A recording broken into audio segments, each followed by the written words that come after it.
সাবধান,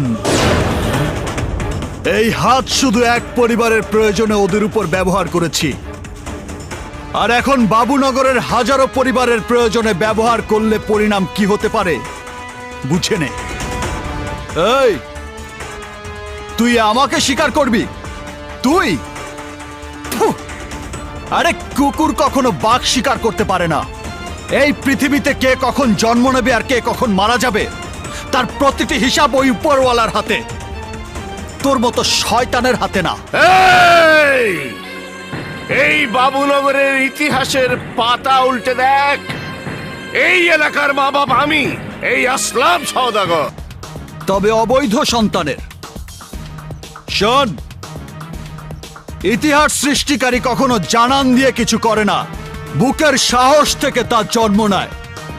আমার মতো আসবে, দাঁড়াবে, শুরু করবে, তারপর ইতিহাস রচনা করে ফিরে যাবে। মনে রাখিস, আমার এই হাত আজ শুধু রক্ষা করার জন্য উঠেছে।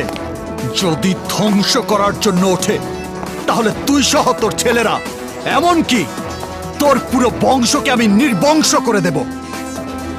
এতদিন তোদের ভয়ে বাবুনগরে কোনো ছেলে সন্তান জন্ম নেয়নি, আর এখন থেকে তোদের বংশে কোনো ছেলে সন্তান জন্ম দিতে চাইলে আমার ভয়ে তোদের বুক থরথর করে কেঁপে উঠবে। আমার মা বাবার কসম খেয়ে বলছি, আজ থেকে আমার পরিবার সহ এই বাবুনগরের আমিই রক্ষক।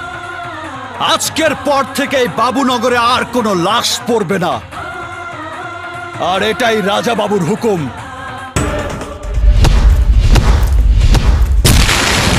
তাই বলছি, be careful. No commitment, no appointment, only punishment. আমার মধ্যে ঘুমিয়ে থাকা হিংস্র বাঘকে কখনো জাগানোর চেষ্টা করিস না, কারণ খোদা ছাড়া কোনো শক্তির কাছে হই না কাবু। তাই আমি রাজা বাবু।